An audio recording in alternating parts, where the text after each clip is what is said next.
এমন কিছু দিন থাকে যেগুলো হাসি আর ভালোবাসায় ভরা হয়।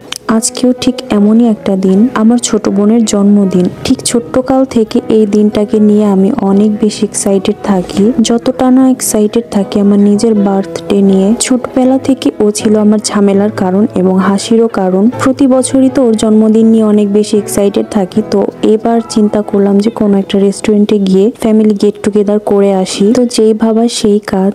ওর জন্মদিন উপলক্ষে হচ্ছে মেইনলি আমি বাসায় গিয়েছিলাম। তো আব্বু আম্মু অনেক আয়োজন করেছিল।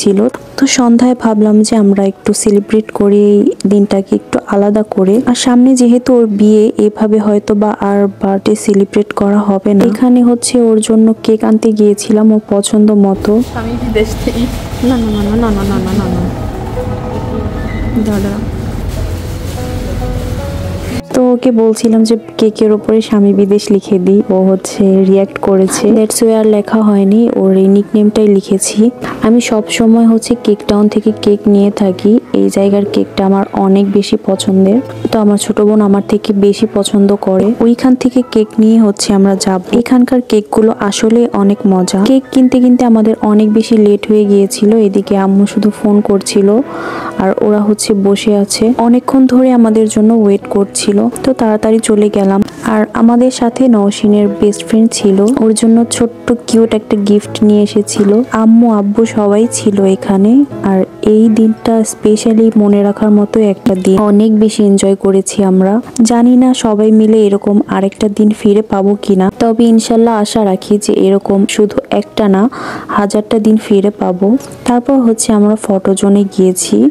এইখানে খুব সুন্দর সুন্দর ফটো তুলেছি, আমরা ভিডিও করেছি। আর তিনজন মিলে অনেক বেশি এনজয় করেছি, যেমনটা করতাম ঠিক স্কুলে। ওরা দুজন দেখতাম সবসময় স্কুলের মাঠে অনেক বেশি দুষ্টুমি আর দৌড়াদৌড়ি করতো। আমি ওদের সাথে যোগ দিতাম। নিজেকে কখনো সিনিয়র মনেই হতো না ওদের দুইজনের পাশে। স্কুল লাইফ শেষ হয়েছে আজ থেকে অনেক বছর আগে। তো ওদের বন্ডিংটা এখনো অনেক বেশি স্ট্রং আছে। স্কুল কলেজ শেষ করে এখন ইউনিভার্সিটি, তারপর ওদের বন্ডিংটা সেই স্কুলের মতোই আছে। দোয়া করি সারা জীবনই এরকম স্ট্রং থাকুক। আর এই মেয়েটা এত বেশি মিষ্টি বলার মতো না। ওকে কখনোই আমি আমার বোনের বান্ধবী মনে করিনি, ওকে আমার নিজের বোনই মনে করেছি। আর ওর বিহেভিয়ার এত পরিমাণে ভালো যে কখনো আমার মনেও হয়নি যে ও আমার ছোট বোনের বান্ধবী।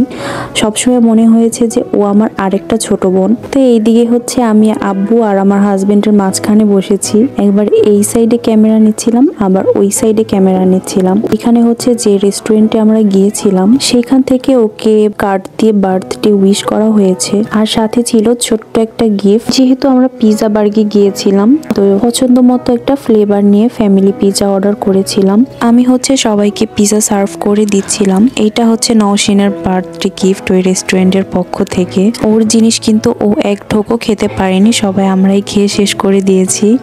আর এই হচ্ছে আমাদের লোভনীয় পিজাটা। পিজা বার্গের পিজা নিয়ে তো আর আমি কোনো কথাই বলবো না, কারণ এটা টেস্ট সম্পর্কে, কোয়ালিটি সম্পর্কে আপনারা সবাই জানেন। এইখানকার পিজাটা আমার অনেক বেশি পছন্দ। আমি বাসায় গেলেই এইখানকার পিজা খাই। কিন্তু দুঃখজনক হচ্ছে আমাদের সাভারে কিন্তু এটার কোনো ব্রাঞ্চ নেই।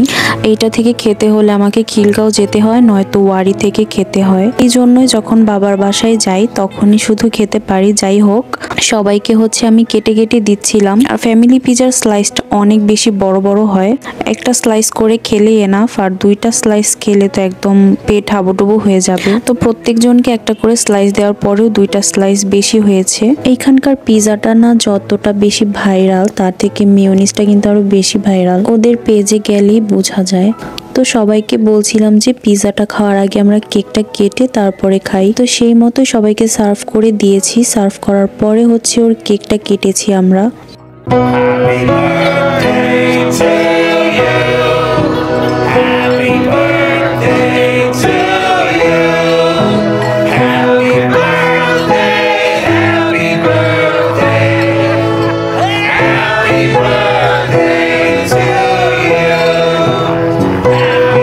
কেটে হচ্ছে প্রথমে আম্মুকে খাইয়ে দিচ্ছিল, কিন্তু আম্মু তো চকলেট ফ্লেভার পছন্দ করে না, তবু জোর করে একটুখানি খাইয়ে দিয়েছে। আর এইদিকে তো আমার জামাই ডান্স করা শুরু করে দিয়েছে গানের তালে তালে। আব্বুকে খাইয়ে দিয়েছে, তারপর আমাকে খাইয়ে দিয়েছে। ছোট্টবেলা থেকে এমন করে এসেছে, কেক কাটার পরে হচ্ছে আম্মুকে, তারপর আমাকে। আর আব্বু তো আগে থাকতো না, মাঝে মাঝে থাকতো না বলতে হচ্ছে জন্মদিনই পালন করা হতো না। আব্বু শুধু একটা কেক এনে দিত, আমরা দুই বোনে ছোটকাল থেকে খেয়ে আসতাম। আমারটাও এরকম করতো, ওরটাও এরকম করতো। তো যাই হোক, আজকের মতো এইটুকুই। সবাই ভালো থাকবেন, সুস্থ থাকবেন, আর সবাই আমার জন্য দোয়া করবেন। এরকম মুহূর্তগুলো সবার জীবনেই আসুক।